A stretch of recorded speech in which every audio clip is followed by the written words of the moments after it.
तो दोस्तों आज मैं एक्सप्लेन करने वाला हूँ 2021 में आई मूवी रश्मि रॉकेट को। इसकी रेटिंग्स की बात नहीं करेंगे क्योंकि ये अभी जल्द रिलीज हुई है, तो रेटिंग्स ऊपर नीचे हो रही हैं। मैं मूवी को एक्सप्लेन करूंगा, लेकिन उससे पहले अगर आप हमारे चैनल पर नए हैं तो नीचे लाल कलर से लिखे सब्सक्राइब को दबाकर ग्रे कर दें। इससे आप हमारे चैनल से जुड़ जाएंगे और आने वाली वीडियोस को देख पाएंगे। और जिन्होंने सब्सक्राइब करा हुआ है उनका बहुत बहुत शुक्रिया। आप लोग ऐसे ही चैनल से जुड़े रहिए, मैं आपके लिए वीडियोस लाता रहूंगा। तो मूवी की शुरुआत में हम दो पुलिस वालों को देखते हैं जो कि एक गर्ल्स हॉस्टल में घुस आए होते हैं और पूछ रहे होते हैं कि जो लड़का हॉस्टल में घुस आया है वो कहाँ है। तभी एक लड़की इशारा करके बताती है कि वो लड़का उस कमरे में है। पुलिस वाले जब उस रूम के गेट को खटखटाते हैं तो उसमें से कोई लड़का नहीं बल्कि लड़की रश्मि निकलती है, लेकिन पुलिस वाले उसे ही लड़का कहकर जबरदस्ती उसे ले जाने लगते हैं। रश्मि जाने के लिए मना कर रही होती है तो पुलिस वाला उसे जोर का थप्पड़ जड़ देता है और जबरदस्ती लेकर चला जाता है। अब कहानी यहाँ से 14 साल पीछे जाती है, जहाँ हमें रश्मि के बचपन को दिखाया जाता है। रश्मि के पिताजी उसे सब कुछ करने की आजादी देते थे, लेकिन उसकी माँ थोड़ा सा कड़क थी और रश्मि को थोड़ा बहुत डांट फटकार के रखती थी, लेकिन प्यार तो वो भी बहुत करती थी। रश्मि के पिताजी टूरिस्ट गाइड का काम करते थे, तो रश्मि भी उन्हीं के साथ जाया करती थी और उनके काम को सीखा करती थी। रश्मि की एक खासियत थी कि वो काफी तेजी से दौड़ लेती थी, जिसकी वजह से पूरा गाँव उसे रश्मि रॉकेट कहकर पुकारता था, क्योंकि उसके दौड़ने की स्पीड बिल्कुल रॉकेट जैसी थी। ऐसे ही करते करते अब रश्मि काफी बड़ी हो जाती है और उसके पिताजी जो काम किया करते थे अब वही उस काम को पूरी तरह से संभाल रही होती है। रश्मि एक लड़की थी, लेकिन काम और उसके तौर तरीके बिल्कुल लड़के जैसे थे, जिसके चलते वो अपने गांव में बहुत फेमस थी और काफी लोग उसको जानते थे और उसकी बातों को मानते थे। एक दिन रश्मि के घर पर एक औरत आती है और बताती है कि सखी के पति ने उसको फिर से मारा है। इस बात को लेकर गाँव में पंचायत बैठाई जाती है और सखी के पति को अपनी पत्नी से माफी मांगने के लिए कहा जाता है। उसका पति उसको सॉरी तो कह देता है, लेकिन अपनी पत्नी के साथ अपनी अड़ियलपंती दिखाना नहीं छोड़ता, जिसके चलते रश्मि उसे एक जोर का थप्पड़ जड़ देती है। अब हम देखते हैं कि रश्मि एक आर्मी डॉक्टर के साथ बैठी होती है और उन्हीं के साथ दारू के पैग लगा रही होती है। तभी वहाँ पर 3 ऑफिसर्स आते हैं, तो डॉक्टर उनको रश्मि से इंट्रोड्यूस कराता है। उन्हीं ऑफिसर्स में से एक ऑफिसर जिसका नाम गगन ठाकुर होता है वो रश्मि को देखकर थोड़ा सा मुस्कुराने लगता है और ऐसा फील होता है जैसे कि उसे रश्मि पहली नजर में पसंद आ गई हो। आर्मी डॉक्टर रश्मि को बताता है कि ये 2 ऑफिसर्स मैराथन में दौड़ने वाले हैं, तो गगन इन दोनों को प्रैक्टिस कराएगा, इसलिए तुम इन्हें कल मैराथन रूट का टूर करा देना। अगले दिन रश्मि उन तीनों को प्रैक्टिस ग्राउंड में लेकर चली जाती है और उन सभी में थोड़ी बहुत बातचीत होने लग जाती है। गगन बताता है कि वो भी पहले एथलीट था, लेकिन इंजरी होने के बाद उसे स्पोर्ट्स छोड़ना पड़ा। ऐसे ही धीरे धीरे रश्मि और गगन में बातचीत होना शुरू हो जाती है और अब वो दोनों दोस्ती के डोर में बनना शुरू हो जाते हैं। उनमें से एक ऑफिसर हेडफोन लगाए गाने सुन रहा होता है और उसे बिल्कुल भी आइडिया नहीं होता कि जिधर वो चल रहा है उधर लैंड माइन्स बिछी हुई हैं। बाकी लोग चिल्लाकर उसे वार्न कर रहे होते हैं, लेकिन हेडफोन लगे होने की वजह से उसे सुनाई नहीं दे रहा होता। वो तीनों ही उसे रोकने के लिए दौड़कर उसके पास जाने लगते हैं। तभी हम देखते हैं कि रश्मि तेजी से दौड़ते हुए उन दोनों के आगे निकल जाती है, जिसे देखकर गगन भी काफी हैरान हो जाता है। रश्मि तेजी से दौड़कर ऑफिसर को बचा ही लेती है और उसका रॉकेट जैसा दौड़ना बहुत काम आ जाता है। हम देखते हैं कि गगन और आर्मी डॉक्टर आपस में रश्मि के बारे में बात कर रहे होते हैं कि वो बहुत अच्छा दौड़ लेती है, लेकिन पता नहीं क्यों अब वो इस सच्चाई से भाग रही है। अगले दिन हम देखते हैं कि रश्मि की माँ उसे घर से निकाल रही होती है और कहती है कि घर में तभी एंट्री मिलेगी जब तुम रनिंग कंपटीशन में हिस्सा लोगी। रश्मि को समझ नहीं आ रहा होता कि अचानक से माँ के अंदर कौन सा भूत आ गया है। तभी उसे पता चलता है कि उसकी माँ से मिलने गगन आया था और उसी ने माँ को कुछ ऐसा कहा जिससे कि माँ ऐसा बिहेव कर रही थी। रश्मि अपनी माँ की बात नहीं मानती और सीधा गगन के पास पहुँच जाती है उसे मारने के लिए, क्योंकि उसी ने उसकी माँ के कान भरे थे। गगन उससे उस बात के लिए माफी मांगने लगता है, लेकिन वो पूछता है कि तुम आखिर भागने से इतना भागती क्यों हो। अब कहानी यहाँ से एक छोटे से फ्लैशबैक में जाती है, जहाँ हम देखते हैं कि रश्मि एक रनिंग कंपटीशन में दौड़ने के लिए तैयार होती है। वहीं पर उसके पिताजी उसका हौसला बढ़ाने के लिए चीयर अप कर रहे होते हैं। रश्मि तेजी से दौड़ते हुए फिनिश लाइन तक पहुँच जाती है, लेकिन तभी वहाँ पर बहुत बड़ा भूकंप आ जाता है, जिसके चलते उसके पिताजी वहीं बिल्डिंग में दबकर मर जाते हैं। अब जो ये हादसा हुआ था उसके चलते रश्मि के मन में ये बैठ गया था कि वो अगर फिनिश लाइन की तरफ दौड़ने के बजाय अपने पिताजी की तरफ दौड़ती तो शायद आज वो जिंदा होते। इसी बात को लेकर रश्मि के मन में डर बैठ गया था और अब उसने दौड़ना बंद कर दिया था। गगन उससे कहता है कि तुमने एक फौजी की जान बचाई थी, तो मेरे लिए तुम भी एक फौजी हो। तुम किसी रेस में मत भागो और ना ही कोई मेडल जीतो, पर अपने इस डर से कभी भी हार मत मानना। गगन ने जो बात कही थी उसे सुनने के बाद रश्मि को काफी हौसला मिल गया था, तो वो अपनी माँ के पास जाकर दोबारा से दौड़ने की शुरुआत करने को कह देती है। रश्मि एकदम जोश के साथ सुबह सुबह गगन के पास पहुंच जाती है और ट्रायल्स पे चलने के लिए कहती है। जब वो दोनों ट्रायल में रजिस्ट्रेशन कराने के लिए जाते हैं तो कोच उन्हें मना करने लगता है क्योंकि एंट्री फुल हो गई थी। गगन उससे रिक्वेस्ट करता है कि आप एक बार रश्मि को चांस दे दीजिए, वो आपको निराश नहीं करेगी। काफी ना नुकुर करने के बाद कोच हाँ कर ही देता है और रश्मि को दौड़ने की परमिशन दे देता है। रश्मि जैसे ही भागना शुरू करती है तो उसे देखकर सभी के होश उड़ जाते हैं क्योंकि वो एकदम हवा की तेजी से भाग रही होती है। कोच उसे भागता देख काफी इम्प्रेस हो जाता है और उसे कंपटीशन में हिस्सा लेने की परमिशन दे देता है। रश्मि अब अपने स्टेट के रनिंग कंपटीशन में हिस्सा लेने लग जाती है और बड़ी आसानी से सारे कंपटीशन में जीत हासिल करने लग जाती है। रश्मि ऐसे ही करते हुए सारे स्टेट में जाकर सारे कंपटीशन जीत रही होती है और उसकी पहचान धीरे धीरे हर जगह होने लग जाती है। रश्मि इतने सारे रिकॉर्ड्स बना रही थी तो इंडियन एथलेटिक्स एसोसिएशन की नजर उस पर पड़ जाती है और उसमें से एक मेंबर ये एडवाइस देता है कि रश्मि एक ऐसी प्लेयर है जो हमारे इंडिया को ऑल ओवर वर्ल्ड में रिप्रेजेंट कर सकती है। इस बात से वहाँ बैठा एक मेंबर दिलीप चोपड़ा एग्री नहीं करता और कहता है कि रश्मि में भले ही स्किल्स हों लेकिन इंटरनेशनल प्लेयर होने के लिए एक माइंडसेट भी होना जरूरी है जो कि काफी सालों की ट्रेनिंग के बाद ही आता है। एसोसिएशन का हेड मेंबर कहता है कि अगर हम रश्मि को अच्छे से ट्रेन करेंगे तो वो जरूर आगे बढ़ पाएगी और इंडिया का नाम रोशन करेगी, इसलिए हमें उसे एक चांस देना चाहिए। रश्मि अब इंडियन एथलेटिक्स एसोसिएशन के ट्रेनिंग कैंप में पहुंच जाती है जहां उसकी मुलाकात उसके कोच मुखर्जी से होती है। कोच उसे वहां की बाकी एथलीट से मिलवाता है जो कि वहां पर पहले से ही ट्रेनिंग कर रही थी। वहीं पर रश्मि को वैदेही नाम की लड़की मिलती है जो कि रश्मि को काफी पसंद करती थी, तो दोनों ही लोग दोस्त बन जाते हैं। वैदेही बताती है कि यहाँ पर जो निहारिका है उसे सब लोग काफी अच्छे से ट्रीट करते हैं क्योंकि वो दिलीप चोपड़ा की बेटी है, लेकिन प्लेयर भी काफी अच्छी है और टैलेंटेड है, तो कॉन्टैक्ट और टैलेंट दोनों होने से वो यहाँ पर सबसे आगे रहती है। अब रश्मि की बाकी लड़कियों के साथ ट्रेनिंग शुरू हो जाती है लेकिन वो वहाँ पर जम नहीं रही होती क्योंकि वो तो बस भागने से ही मतलब रखती थी और उसे ट्रेनिंग के बारे में कुछ भी नहीं पता था। समय ऐसे ही बीतता जाता है और रश्मि अपनी ट्रेनिंग में जी जान लगाकर मेहनत कर रही होती है और उस मेहनत का फल उसे अपने अंदर बदलाव करके मिल रहा होता है। उसी टीम में एक लड़की होती है जिसका नाम प्रियंका होता है जो कि रश्मि को लड़का बुलाकर और उसके रहन सहन को लेकर काफी टॉन्ट मार रही होती है, जिसके चलते उन दोनों में थोड़ा बहुत कहासुनी भी हो जाती है। कुछ देर बाद कोच रश्मि के पास आता है और उसे डिसिप्लिन के पाठ पढ़ाने लगता है क्योंकि उसने प्रियंका से बहस की थी, लेकिन कोच प्रियंका को कुछ भी नहीं कहता बल्कि रश्मि को ग्राउंड के 50 चक्कर लगाने की पनिशमेंट दे देता है। अब अगले दिन हम देखते हैं कि ट्रेनिंग ग्राउंड पर दिलीप चोपड़ा और एथलेटिक एसोसिएशन के हेड ट्रेनिंग देखने के लिए आए होते हैं। कोच सभी लड़कियों से कहता है कि इंडिया कभी भी 4x100 रेस में गोल्ड मेडल नहीं जीत पाया है, तो इस बार हमें इस रेस में जीतना है और इंडिया के लिए गोल्ड मेडल लाना है, तो इसके लिए तुम्हें टीम बनाकर काम करना पड़ेगा।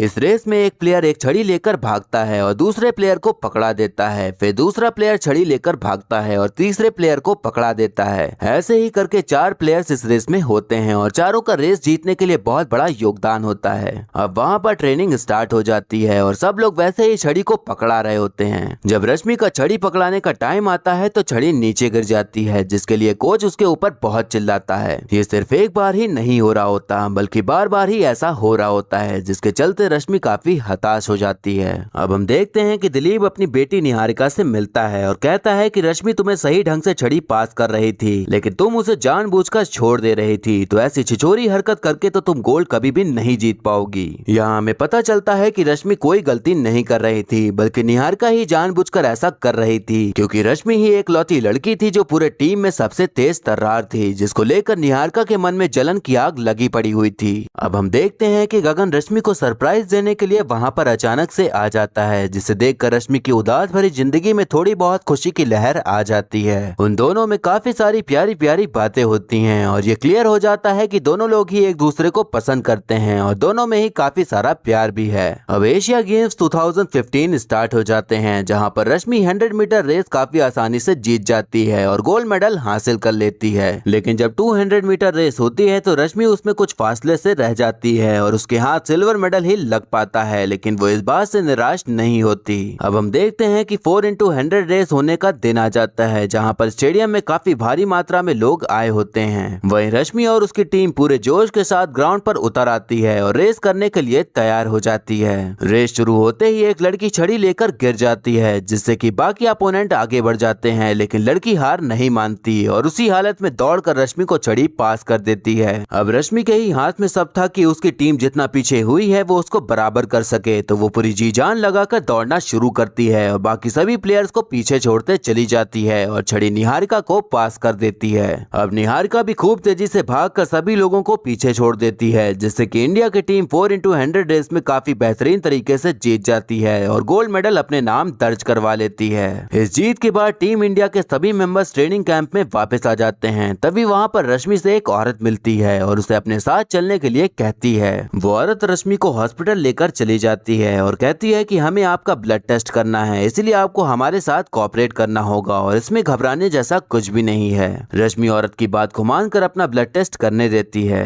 उसके बाद औरत एक फॉर्म लेकर आती है और कहती है कि इस फॉर्म पर आपको साइन करना होगा, जिससे कि आप एग्री हो जाएंगे कि ये टेस्ट आपकी मर्जी से हो रहा है। रश्मि कहती है कि मेरी मर्जी से तो कुछ भी नहीं हो रहा है, बल्कि आप मुझे लेकर आई हैं। औरत कहती है कि जितना आप सवाल करेंगी उतना ही हमारा टाइम वेस्ट होगा, तो बेहतर होगा कि आप जल्दी से साइन कर दें। रश्मि को ज्यादा कुछ समझ नहीं आ रहा होता और वो बिना पढ़े फॉर्म पर साइन कर देती है। रश्मि बार बार गगन को हेल्प के लिए कॉल कर रही होती है, लेकिन गगन कॉल नहीं उठा रहा होता क्योंकि वो अपनी ट्रेनिंग में बिजी होता है। अब कुछ देर बाद एक डॉक्टर कहती है कि आपका अल्ट्रासाउंड करना होगा, तो इसलिए आपको पूरे कपड़े उतारने होंगे। ये सुनकर रश्मि काफी घबरा जाती है और उन सभी की बात ना मानते हुए जाने लगती है। तभी डॉक्टर कहती है कि अगर आप यहाँ से चली गई तो मैं रिपोर्ट में लिख दूंगी कि आपने टेस्ट करते टाइम कोऑपरेट नहीं किया, जिसकी वजह से आप कभी भी किसी भी कंपटीशन में हिस्सा नहीं ले पाएंगे और आपके जीते गए मेडल्स भी छीन लिए जाएंगे। इन धमकी भरी बातों को सुनने के बाद रश्मि के पास टेस्ट कराने के अलावा और कोई भी चारा नहीं बचता और उसे बिना कपड़ों का टेस्ट कराना ही पड़ता है। इसी तरह उसे कई घंटों तक हॉस्पिटल में बिना खाए पिए रखा जाता है और उस पे और भी कई टेस्ट किए जाते हैं। रश्मि ऐसा फील कर रही थी जैसे उसके साथ कोई जबरदस्ती कर रहा हो और वो बहुत ज्यादा अकेला सा महसूस कर रही थी। जब वो हॉस्टल वापस जाती है तो प्रियंका उसे चिढ़ाने लगती है, ये कहकर कि ये लड़की नहीं लड़का है और अब तक ऐसे ही लड़की बनकर सारे कंपटीशन जीतती आ रही थी और इसने बस चीटिंग करके ही जीता है। रश्मि पहले से ही काफी ज्यादा फ्रस्ट्रेट थी और ये सब वाहियात बातें सुनकर उसे और भी ज्यादा गुस्सा आ जाता है, तो वो प्रियंका को पकड़कर खूब मारने लग जाती है। तभी वहाँ पर कोच आ जाते हैं और उन दोनों को छुड़ाते हैं और रश्मि को अपने रूम में जाने के लिए कह देते हैं। तभी हम देखते हैं कि हॉस्टल में पुलिस आ जाती है और रश्मि को जबरदस्ती उठाकर लेकर जाने लगती है। ये वही सीन होता है जो हमें स्टार्टिंग में दिखाया गया था। गगन को जब ये बात पता चलती है तो वो सीधे पुलिस स्टेशन पहुंच जाता है और पुलिस वाले से कहता है कि बिना वारंट आप रश्मि को कैसे अरेस्ट कर सकते हैं और बिना लेडी पुलिस के हॉस्टल के अंदर घुसे कैसे। अभी के अभी रश्मि को बाहर निकालो वरना तुम पर ही केस चलना शुरू हो जाएगा। गगन एक आर्मी मैन था और वो सारे कायदे कानून जानता था, जिसके दम पर वो रश्मि को तुरंत ही बाहर निकलवा लेता है। अब पूरे देश में हर न्यूज चैनल में रश्मि की ही खबर चल रही होती है कि उसने धोखाधड़ी करके ही सारे कंपटीशन जीते हैं और वो लड़की नहीं बल्कि एक लड़का है। न्यूज वालों को पूरी बात पता भी नहीं थी, बस थोड़ी बहुत चीज पता होने पर वो खुद ही अपने मन से न्यूज बनाते जा रहे थे और जो लड़की अब तक देश की शान थी अब उसे बदनाम करने पर तुले हुए थे। अब हम देखते हैं कि एक इशित नाम का आदमी रश्मि के घर आता है जो कि पेशे से वकील होता है और वो कहता है कि एसोसिएशन ने जो रश्मि के साथ किया है वो गलत है और मैं रश्मि की तरफ से हाई कोर्ट में केस फाइल करना चाहता हूँ। रश्मि तुरंत ही केस लड़ने से मना कर देती है क्योंकि जो भी उसके खिलाफ देश में खबर चल रही थी उसकी वजह से अब उसके अंदर हिम्मत नहीं बची थी कि वो कुछ भी कर सके। इशित रश्मि से कहता है कि जैसे तुम्हारा जेंडर टेस्ट करवा के तुम्हें एसोसिएशन ने बैन कर दिया, वैसे ही और भी कई लड़कियों के साथ ऐसा हुआ था जिनमें से एक ने तो सुसाइड भी कर लिया। मैं चाहता हूँ कि तुम्हारे केस के जरिए मैं एसोसिएशन के खिलाफ केस लड़ूं और जेंडर टेस्ट के चलते जो भी गलत होता है उसे खत्म कर सकूं। इशित के इतना कहने के बाद भी रश्मि उससे कन्विंस नहीं होती और केस लड़ने के लिए मना कर देती है। रात में जब सभी लोग खाना खा रहे होते हैं तो सभी मिलकर रश्मि को केस लड़ने के लिए मना रहे होते हैं, लेकिन रश्मि फिर भी उनकी बातें नहीं मान रही होती। तभी रश्मि की माँ कहती है कि अगर तुम ये केस नहीं लड़ोगी तो तुम इस घर से निकल जाओ और वापस तभी आना जब तुम्हारा फैसला बदल जाए। रश्मि भी अपनी बात पर अड़ी रहती है और घर से निकल जाती है, लेकिन उसका कोई और ठिकाना नहीं था तो वो गगन के साथ ही लिविंग में रहने लगती है। गगन पूरी कोशिश कर रहा होता है कि वो रश्मि को खुश रखे, लेकिन रश्मि अंदर ही अंदर घुट घुट कर जी रही होती है क्योंकि उसने जितना सब कुछ अचीव किया था वो सब एक टेस्ट की वजह से चला गया था। कुछ समय बीतने और साथ रहने के बाद दोनों ही बहुत ही ज्यादा करीब आ जाते हैं। तब रश्मि गगन से शादी करने के लिए कह देती है, जिस पर गगन भी खुशी खुशी हाँ कर देता है। अब उन दोनों की एक दूसरे के साथ शादी हो जाती है और दोनों ही प्यार के बंधन में बंध जाते हैं। वहीं रश्मि की माँ की रश्मि से अलग ही लड़ाई चल रही थी तो वो उसकी शादी में नहीं जाती और उसके वापस आने का ही इंतजार कर रही होती हैं। अब एक दिन गगन टीवी देख रहा होता है जिसमें निहारिका का इंटरव्यू आ रहा होता है, जिसमें कि उससे कुछ रिपोर्टर रश्मि से रिलेटेड सवाल पूछते हैं। तो निहारिका कहती है कि इस देश को काफी फायदा हुआ है क्योंकि अब हमारे टीम में इंडिया को रिप्रेजेंट करने के लिए कोई धोखेबाज नहीं है। ये बात सुनकर रश्मि को काफी गुस्सा आता है और वो कहती है कि मैं चुप हूँ इसलिए लोगों को लग रहा है कि मैं कमजोर हूँ, मैं लड़ नहीं रही तो लोग समझ रहे हैं कि मैं लड़ नहीं सकती। रश्मि फैसला करती है कि वो अब केस लड़ेगी और वो इशित के साथ मिलकर हाई कोर्ट में इंडियन एथलेटिक एसोसिएशन के खिलाफ केस फाइल कर देती है। रश्मि का केस इशित लड़ रहा था, वहीं एसोसिएशन का केस इशित का एक्स बॉस मंगेश देसाई लड़ रहा था और दोनों ही एक दूसरे की कमजोरी और तौर तरीके जानते थे, इसीलिए केस काफी पेचीदा होने वाला था। लेकिन मंगेश को यकीन था कि केस तो वही जीतेगा। अब कोर्ट में केस के प्री ट्रायल का दिन आ जाता है जहां पर जज प्रोसिक्यूशन और डिफेंस की दलीलें सुनने वाली थी, जिससे कि ये फैसला होता कि केस की सुनवाई आगे बढ़ेगी या केस वहीं पर क्लोज हो जाएगा। इशित अपनी दलीलें पेश करता है कि एसोसिएशन रश्मि को एक टेस्ट करने के लिए ले गई थी, तब वहां उसे 6 घंटे तक रखा गया और नॉर्मल टेस्ट कहकर उन पर जेंडर टेस्ट किया गया। बीच में टोकते हुए वकील मंगेश कहता है कि जो जेंडर टेस्ट हुआ था वो रश्मि के मर्जी से हुआ था और उन्होंने फॉर्म पर साइन भी किया था। वो बताता है कि अगर जेंडर टेस्ट में टेस्टोस्टेरोन की मात्रा 10 नैनोमोल्स पर लीटर ब्लड से ज्यादा हो तो एथलीट को बैन कर दिया जाता है और ये लेवल रश्मि के जेंडर टेस्ट में इससे ज्यादा थी, इसलिए उसे भी बैन कर दिया गया। जज ये सुनने के बाद कहती है कि रश्मि के साथ जो भी हुआ वो सब रूल्स के मुताबिक ही हुआ, तो इसमें केस तो बनता ही नहीं है। इशित कहता है कि रश्मि का केस सिर्फ एसोसिएशन बैन का नहीं है बल्कि ह्यूमन वायलेशन का भी है। रश्मि को 6 घंटे तक एसोसिएशन के हॉस्पिटल में रखा जाता है, फिर उसके कपड़े उतार करके अल्ट्रासाउंड के लिए भी भेज दिया जाता है। ये किस तरह का कानून है जो हमें हक देता है कि हम किसी के कॉन्फिडेंस या उसके काबिलियत पर सवाल उठाएं। फिर इसके बाद हमारे महान देश की महान मीडिया आती है जो कि एक बहुत अच्छे प्लेयर के ऊपर औरत होने या ना होने पर सवाल करने लग जाती है। इसके बाद एसोसिएशन के हॉस्टल में पुलिस घुस जाती है और जबरदस्ती रश्मि को पकड़ के लेकर चली जाती है। ये लड़ाई सिर्फ एक बैन की नहीं है, ये लड़ाई उन सब औरतों की है जो इस बेतुके टेस्ट की वजह से अपनी जिंदगी में बहुत कुछ खो देती हैं। तो वो सारे एथलीट और इस देश की बेटियां ये उम्मीद तो कर ही सकती हैं कि उनकी सुनवाई हो, इसीलिए जो टेस्ट किसी के फंडामेंटल राइट्स को छीने उसे हटा देना चाहिए। इशित की सारी बातें सुनने के बाद जज कहती है कि लगता है तुम हिंदी फिल्में कुछ ज्यादा ही देखते हो, क्योंकि जिस हिसाब से तुमने बोला है उतना हाई ड्रामा कोर्ट में नहीं होता। लेकिन जो रश्मि का जेंडर टेस्ट हुआ था वो लॉ के हिसाब से हुआ था, पर जो तुमने ह्यूमन राइट्स के वायलेशन की बात की है उसको मद्देनजर रखते हुए मैं इस केस को ट्रायल तक सुनना चाहूंगी। मंगेश का जो कॉन्फिडेंस था कि वो केस प्री ट्रायल में ही जीत जाएगा वो उस टाइम खत्म हो चुका था और इशित अब एक कदम आगे बढ़ गया था। अब भले ही रश्मि केस लड़ रही थी और उसे पता नहीं था कि वो केस जीतेगी या हारेगी, लेकिन साउथ एशिया चैंपियनशिप के ट्रायल 4 महीने बाद होने वाले थे, तो रश्मि उसके लिए पूरी तरह से प्रैक्टिस करने लग जाती है ताकि अगर वो केस जीत जाए तो चैंपियनशिप में हिस्सा लेने के लिए वो पूरी तरह से तैयार रहे।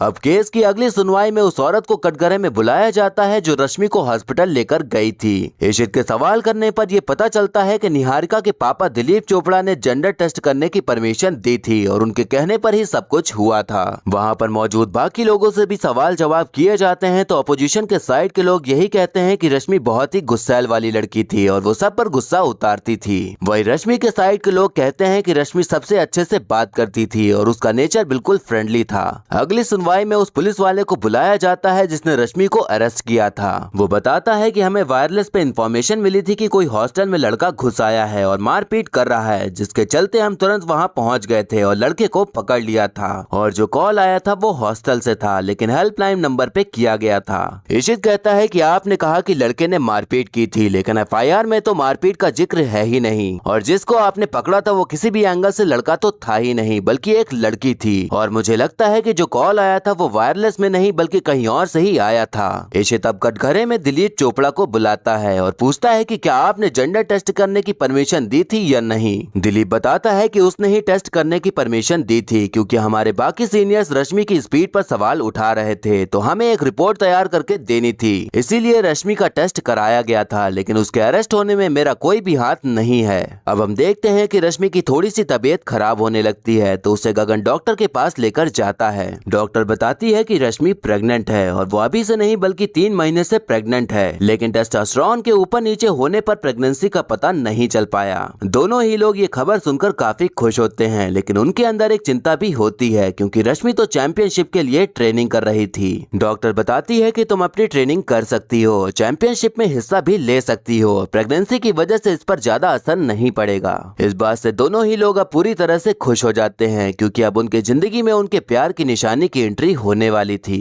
जो झगड़ा माँ और बेटी के बीच चल रहा था उसे खत्म करने के लिए गगन माँ को गाँव से अपने ही घर लेकर आ जाता है, जिसे देखकर रश्मि काफी ज्यादा खुश हो जाती है।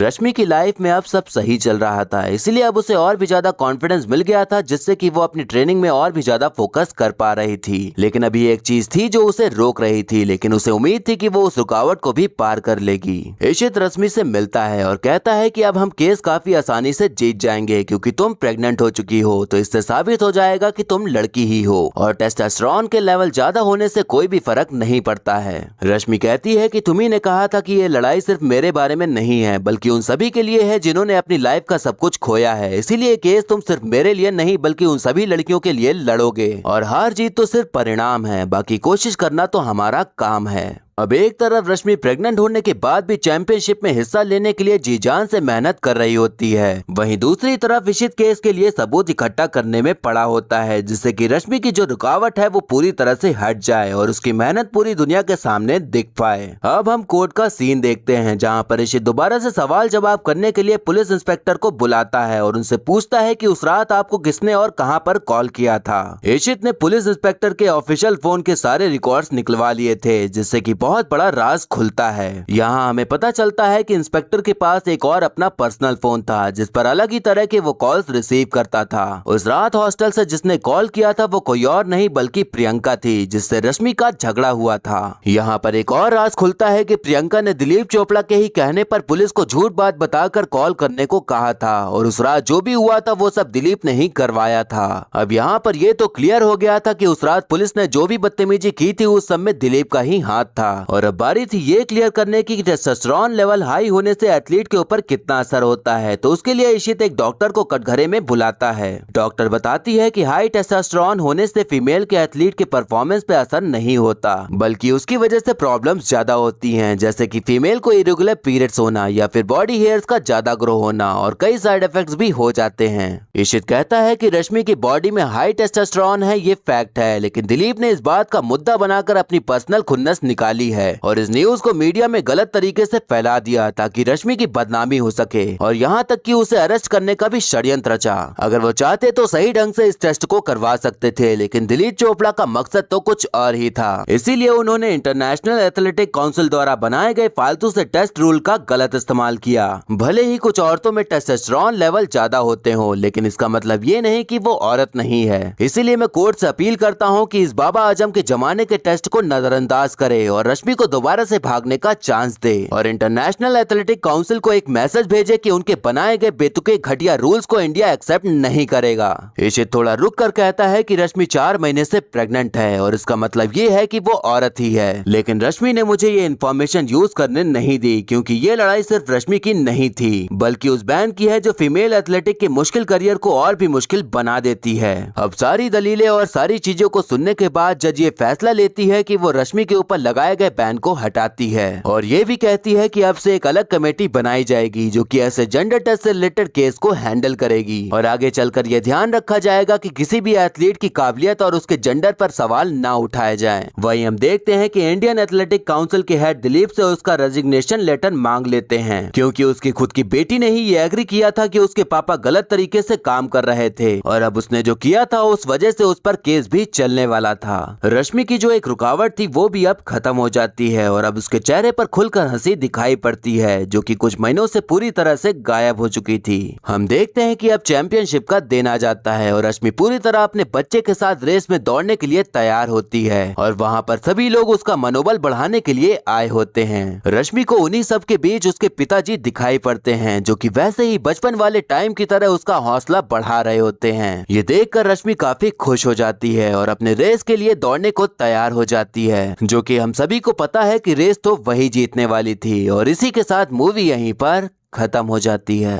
तो दोस्तों इस मूवी में जो इशू उठाया गया है वो इस मूवी के कैरेक्टर्स की तरह व्यूवर्स को भी काफी कंफ्यूज करने वाला था, क्योंकि हर किसी को यही समझ आ रहा था कि रश्मि लड़की नहीं बल्कि वो एक लड़का है और उसके प्राइवेट पार्ट्स भी लड़के के हैं, लेकिन ऐसा बिल्कुल भी नहीं था। ये सारा खेल टेस्टोस्टेरोन का था जो कि रश्मि के अंदर काफी हाई था, जो कि फीमेल में इतना नहीं पाया जाता, जिसके चलते ये अफवाह उड़ा दी जाती है कि रश्मि लड़की नहीं बल्कि एक लड़का है। ये जो इशू हमें दिखाया गया है वो शायद ही किसी आम इंसान को पता रहा होगा। हाँ, उस इंसान को जरूर पता होगा जो स्पोर्ट्स से जुड़ा हुआ हो, लेकिन अगर मैं अपनी बात करूं तो मुझे इस चीज की बिल्कुल भी जानकारी नहीं थी कि ऐसा भी कोई रूल होता है जिसके चलते फीमेल एथलीट का करियर खराब हो जाता है, और ये शायद अभी भी रुका नहीं है और इस प्रोसेस को अभी भी किया जाता है, जिससे कि कई लोगों की काबिलियत को टेस्ट के चलते दबा दिया जाता है। इस इश्यू को उठाने के लिए मूवी के राइटर डायरेक्टर की तारीफ करनी तो बनती है, क्योंकि ऐसी चीजों पर फिल्में बनाना काफी रिस्की रहता है, क्योंकि पता नहीं होता कि फिल्म लोगों को पसंद आएगी भी या नहीं। बात करें एक्टिंग की तो तापसी पन्नू की एक्टिंग सही ही रही। जिस तरह से उन्होंने अपनी बॉडी को एक एथलीट में ट्रांसफॉर्म किया है उस चीज के लिए वो काबिले तारीफ हैं। लेकिन जब अभिषेक बनर्जी यानी इशित की एंट्री होती है तो तापसी कहीं खो सी जाती हैं। सभी को पता है कि अभिषेक बनर्जी एक बहुत ही मजे हुए एक्टर हैं और उनकी डायलॉग डिलीवरी प्लस एक्टिंग दोनों ही ताबड़तोड़ हैं, जिसकी वजह से वो ही फिल्म के आधे में छाए नजर आते हैं। वहीं गगन ठाकुर यानी प्रियांशु ने अपने आर्मी के कैरेक्टर को काफी सही तरीके से निभाया है और अपने आर्मी के स्वभाव और चाल चलन को फिल्म के अंत तक बनाए रखा। ये फिल्म काफी लोगों को बहुत अच्छी लग सकती है और काफी लोगों को बहुत बोरिंग या बेकार भी, तो ये लोगों की चॉइस के ऊपर ही डिपेंड करता है। अगर आप ये फिल्म देखना चाहते हैं तो इसे ZEE5 ऐप पर देख सकते हैं, क्योंकि ये वन टाइम वॉच मूवी तो है ही। तो ये था एक्सप्लेनेशन रश्मि रॉकेट मूवी का। आपको मूवी और मेरा एक्सप्लेन करना कैसा लगा ये कमेंट करके जरूर बताइएगा, और ऐसे ही आने वाली वीडियोस देखते रहने के लिए हमारे चैनल को सब्सक्राइब करें और बेल आइकन दबा दें, जिससे कि आपको नई वीडियोस की नोटिफिकेशन मिल जाए। वीडियो अच्छी लगी हो तो लाइक जरूर करें। आपके लाइक और कमेंट से मुझे और भी वीडियोस बनाने का मोटिवेशन मिलता है। तो मिलते हैं नेक्स्ट वीडियो में, तब तक के लिए टाटा बाय बाय और नमस्ते।